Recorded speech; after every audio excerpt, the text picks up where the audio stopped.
उड़ान लाइव। मैं हूं अजय अस्क। बात बोकारो के कानून व्यवस्था की। कानून व्यवस्था से कैसे खेला जाता है, इसकी बानगी आज अपराधियों ने दिखाई। हथियारों से लैस अपराधी बोकारो आए। आधे दर्जन से ज़्यादा की संख्या में थे। कार पर सवार थे, बाइक पर सवार थे। उन्होंने यहाँ पहुँचकर 2 दर्जन से ज़्यादा चक्र गोलियाँ चलाई। नॉन स्टॉपेज फायरिंग में शंकर रवानी नामक एक व्यक्ति को मौत की घाट उतारा और फिर बहुत सहजता से निकल भागे। इस घटना को अंजाम देने के बाद अपराधी जिस तरीके से भाग गए हैं, उसने लोगों को भड़का दिया है। लोग सड़क पर उतर आए हैं और कानून व्यवस्था का सवाल उठाने लगे हैं।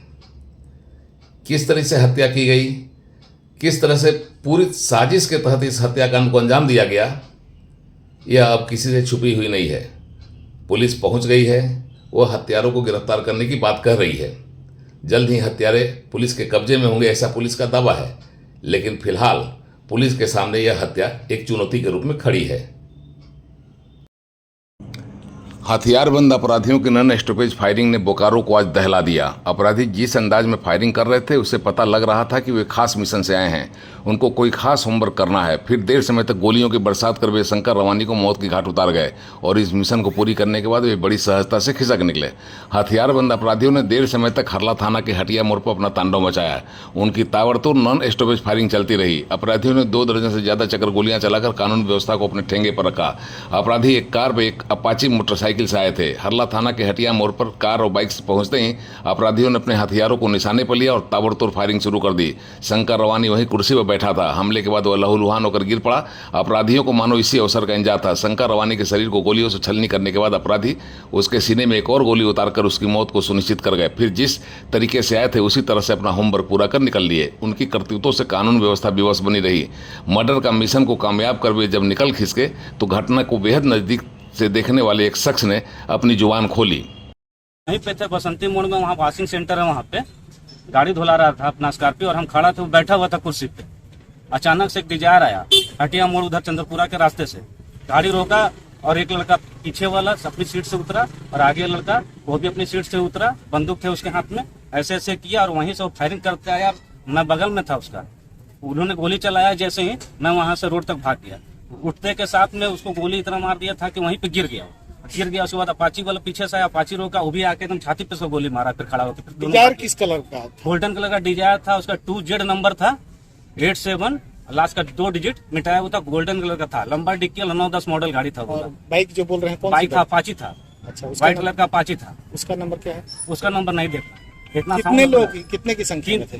3 लोग गाड़ी था, कार, उसमें से 2 को उतर के मारा गोली और एगो अपाची वाला, अपाची का एगो पीछे से उतरा, वो गोली मारा। 3 आदमी था। कितने आदमी थे? उसमें 2 आदमी था, एक चलाने वाला एक बैठा हुआ था। हमको तो लगता है भैया कि उसमें मारा था तो उसे लोड की, हमको लगता है 8-10 गोली से कम नहीं मारा। इतना साउंड जो कर रहा था, धन धन धन धन मारे जा रहा था। उसके बाद क्या हुआ, आप लोग क्या किए? उसके बाद हम लोग भाग गए थे रोड तक भागे। ये लोग जो गाड़ी में घुसा, ये लोग भी भाग गया, इधर नया मोड़ की तरफ भागा गाड़ी। लेके कौन आया फिर इसको? फिर हम ही लोग लेके आए स्कॉर्पियो में इसको।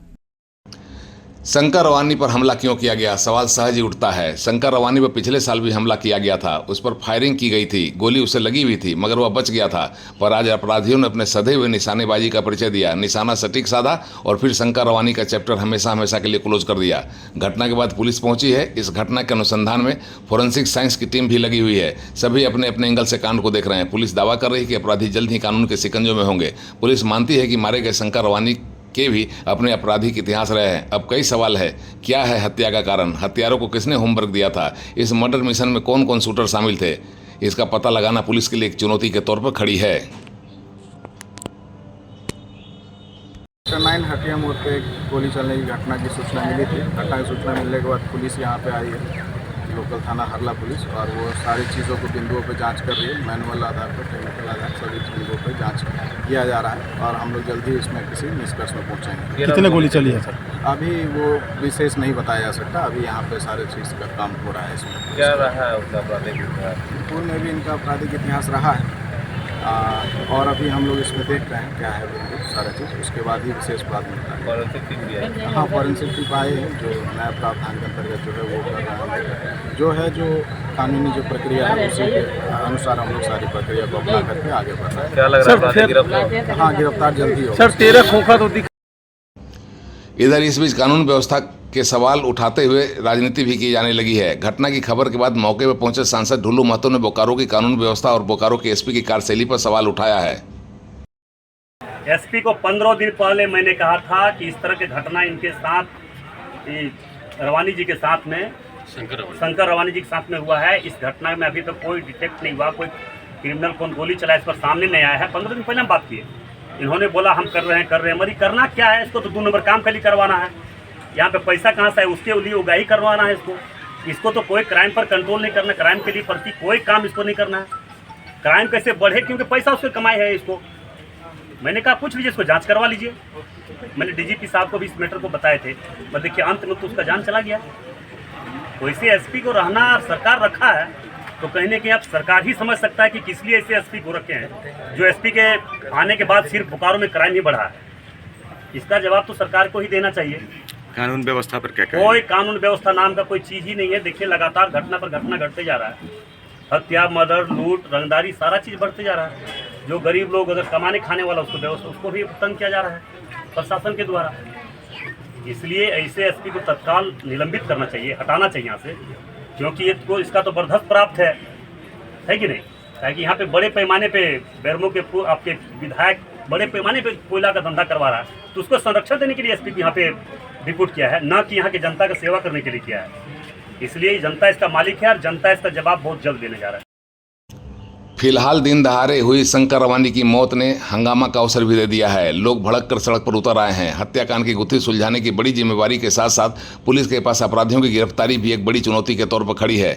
इधर आंदोलन ने पुलिस का टेंशन बढ़ा दिया है। पुलिस को आपराधिक घटनाओं की गुत्थी सुलझाने व अपराधियों का पीछा करने में जो ताकत लगानी थी उसमें लगाने की बजाय फिलहाल आंदोलन पर उतरे लोगों को समझाने में लगाने पर विवश हो रही है। उड़ान लाइव ब्यूरो की एक्सक्लूसिव रिपोर्ट।